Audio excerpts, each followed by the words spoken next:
2,800 years ago, a blind poet known as Homer would produce two epic works. The Iliad would tell the tale of the Trojan War, where a great city was conquered by one of the most devious plans in history. But with the Trojans having been defeated, the blind poet would now turn his attention to Odysseus with his second epic, the Odyssey, documenting his journey home. Having constructed the Trojan horse, Odysseus had ensured victory against all odds and proved his reputation as the most cunning of the Greeks. But throughout it all, Odysseus only longed for one thing: to finally return to his homeland of Ithaca, where he could be reunited with his wife Penelope and his son Telemachus. But while his family awaited his return, Odysseus's journey home would take 10 long years, during which he and his crew would have to face the most terrifying creatures known to man. A journey so epic, its tale would be told for thousands of years. This is his story. Odysseus ruled over the Greek island of Ithaca, but had spent 10 long years fighting in Troy to retrieve the Spartan queen Helen. But with his mission now complete, Odysseus looked to travel back to his homeland, where his wife Penelope and his son Telemachus awaited. Gathering his fleet of ships on the Trojan shores, Odysseus would set sail, relieved to be finally returning home. With Troy in ruins, they would first head north to look for supplies, landing on the shores of Ismara, home to the Cicones, a Thracian tribe who had fought on the side of the Trojans. Gathering the supplies they needed, Odysseus and his men would find themselves under attack from the Cicones. Overwhelmed by such a large tribe, they were forced to retreat back to their ships, with their journey soon resuming. Heading south, they would sail round the shores of Greece before heading north towards Ithaca. But as they neared home, a great storm erupted, blowing them off course and towards the island of the Lotus Eaters. Lost and confused, Odysseus and his crew would leave their ships, soon asking the island inhabitants for help and directions. But rather than give them directions, they would offer something instead: the fruit of the island's many lotus trees. Unknown to Odysseus, the lotus fruit contained a powerful drug that made those who consumed it fall asleep, forgetting their past and wanting to stay on the island forever. As several of his crew began to fall down around him, Odysseus would realize the sinister nature of the fruit, quickly forbidding its consumption. Rescuing his sleeping companions, he would carry them to their ships, making a quick escape and heading out to sea. But having been blown off course, Odysseus and his fleet had been at sea for longer than expected. With the Cyclops soon falling down drunk, he would ask for Odysseus's name in order to thank him for the gift. But instead of giving his true name, Odysseus would insist that he was called Nobody. Thanking Nobody, Polyphemus would soon fall asleep, where Odysseus would begin to sharpen a wooden stake he had found in the cave. Approaching the sleeping giant, he would plunge the stake deep into his eye, blinding the Cyclops but making sure not to kill him, as the boulder blocking the cave's entrance would still have to be moved. Polyphemus would scream out in agony, a scream so loud that Cyclopes from across the island would rush to the cave. Calling out to Polyphemus, they would ask, "What's wrong? Who's killing you?" But Polyphemus would shout back, "Nobody is killing me, nobody." It was just as Odysseus had planned, with the Cyclopes soon leaving in confusion. But while Polyphemus was now blind, following Circe's advice, Odysseus would travel west to the edge of the world where an entrance to the underworld was located. Completing a ritual sacrifice at the entrance, Odysseus would summon the spirits of the dead, where the blind prophet Tiresias would appear. He warned that Odysseus and his men would soon find themselves on the island of the sun god Helios, and that they should refrain from eating his cattle if they wanted to make it home alive. If, however, they harmed the cattle in any way, then death would follow. Thanking the prophet, Odysseus would leave in his ship, determined that when the time came, no man would touch the sun god's cattle. But soon after setting sail, Odysseus and his men would begin to hear a beautiful melody, for his ship was passing the home of the Sirens, irresistible creatures that enticed sailors to their death with their bewitching songs. However, this time, Odysseus had come prepared. Remembering the advice that Circe had given him, he would instruct his crew to plug their ears with beeswax so they could not be seduced by the siren's call. But Odysseus, wanting to be the first man to hear the song and survive, would not plug his ears with wax, instead asking his crew to bind him to the ship's mast. And so, as the ship passed the sirens' home and their songs grew louder and louder, Odysseus would begin to struggle, drawn to the sound with every fiber of his being. He would plead with his men to let him go, but no one would answer his call as the wax continued to block their ears. Eventually making it through safely, Odysseus would be set free, having been the first man to survive the siren's call. But unknown to him, the sirens were fated to die if a mortal ever resisted their enchanting song, with each of them taking their own life as his ship sailed into the horizon. As the next day dawned, Odysseus had a difficult decision to make, for Circe, using her magic, had warned him of the dangers that lay ahead. When he came across a narrow pass, on each side would lay incredible danger. With the right home to Scylla, a giant six-headed sea monster, and the left home to Charybdis, a whirlpool that consumed anything that came near. Heeding Circe's advice yet again, Odysseus would head towards Scylla. For a while, the monster would take 6 of his men. It was a price he was willing to pay, as Charybdis would take his entire ship. And so, with a heavy heart, he would direct his men towards the cliff face where Scylla lay in wait. As the ship passed, 6 heads would swoop down from above, each taking a sailor who screamed as they were consumed by the beast. But with a great storm on the horizon, they had no time to mourn their companions, with them soon stopping on the island of Thrinacia. Thrinacia was home to the cattle of the sun god Helios, cattle that Odysseus had been warned not to consume by the prophet Tiresias in the underworld. But despite Odysseus instructing his men not to touch the cattle, it would not be easy for them to follow his orders, as the storm had kept them stranded on the island for nearly a month. With their food supplies all but gone, the crew, on the brink of starvation, would wait for Odysseus to fall asleep, killing all the cattle and roasting the meat to enjoy amongst themselves. When Odysseus awoke the next morning, he would fall to his knees in despair, shaking his head in disbelief at the foolishness of his crew.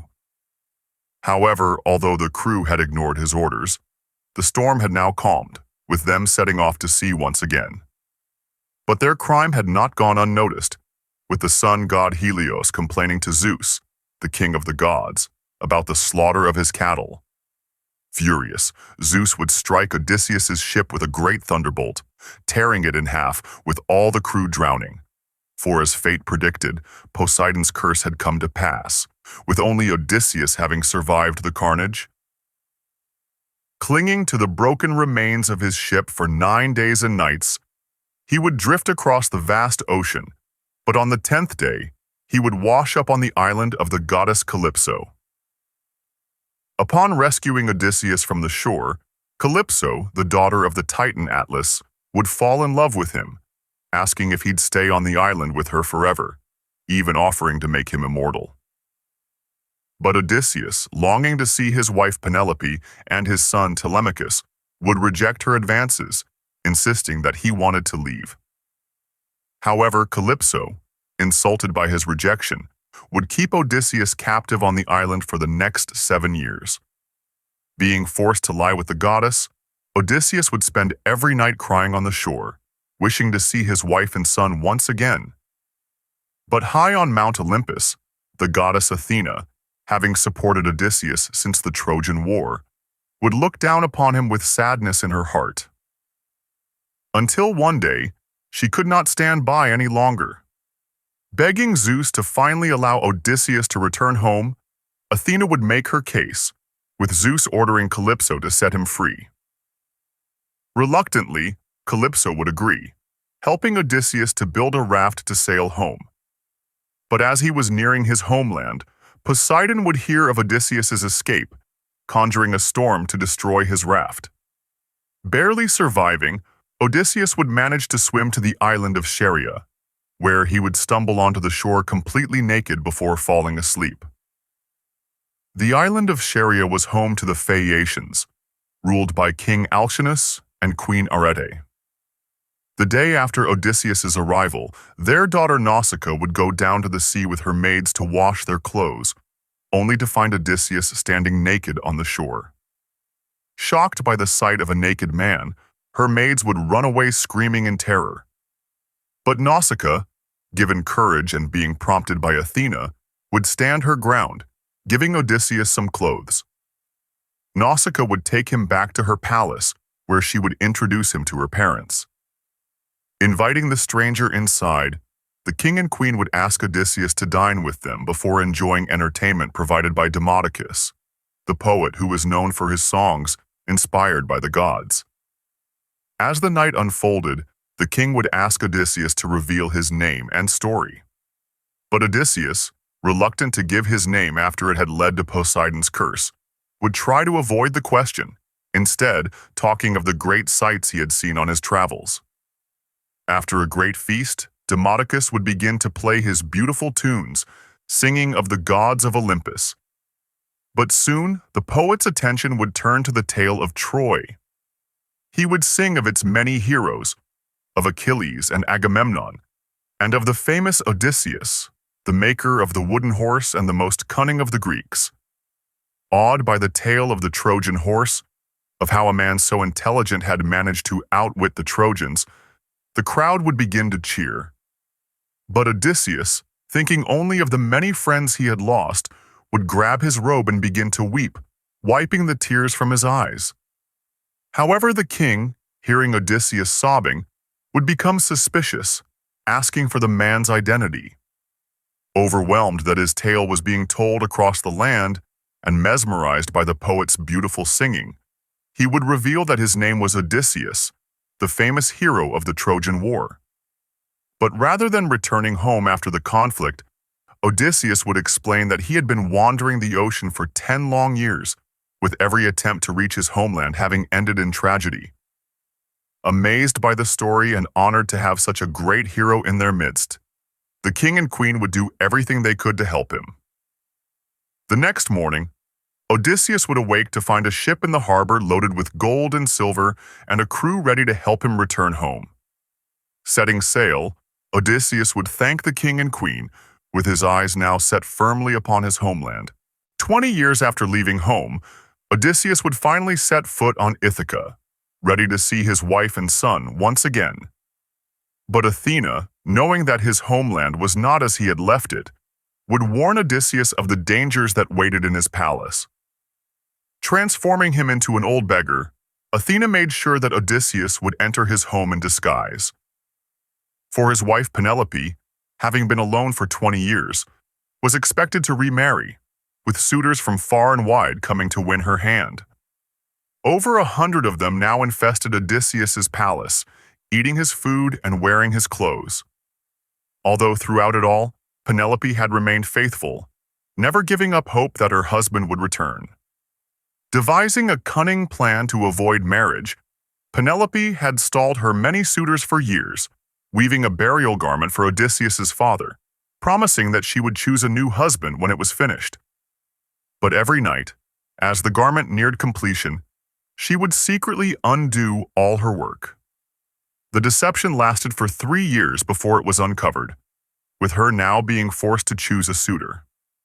But unknown to Penelope, Odysseus would soon be by her side.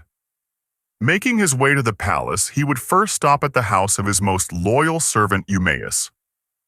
Happy to see his king once again, Eumaeus would offer Odysseus food and wine while pledging to help him reclaim his home. It would not be long before another would join them, for Odysseus's son, Telemachus, had just arrived home from his travels after searching for his father for many months.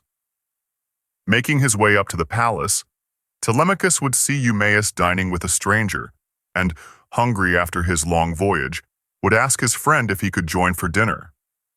But Eumaeus, knowing the beggar's true identity, would seek to give the two some time together, leaving to let Penelope know that her son had returned.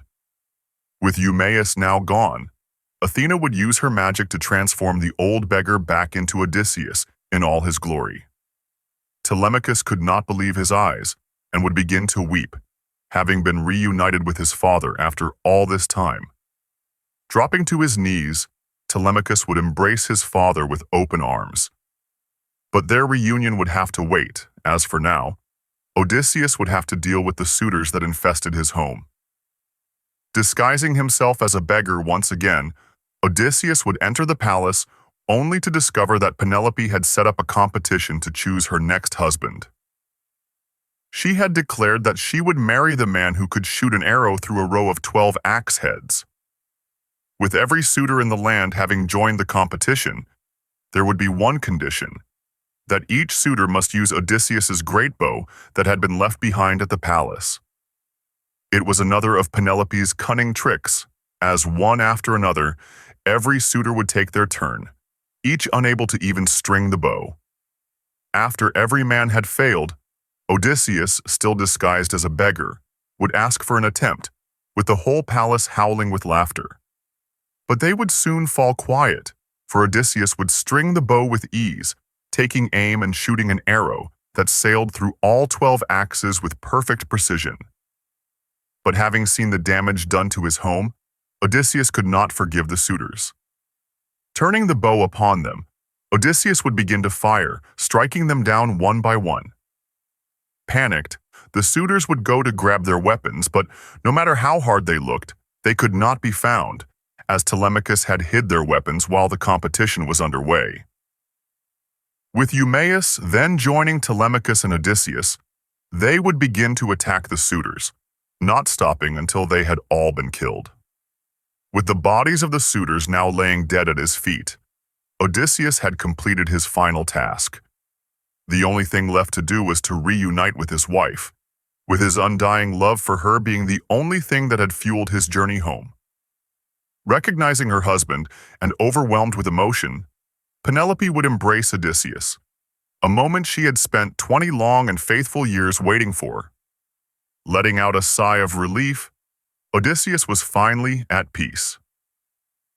But his wife would have one question for him, asking where he had been after all this time. With a smile on his face and tears in his eyes, he would reply with one simple line, "Where do I begin?"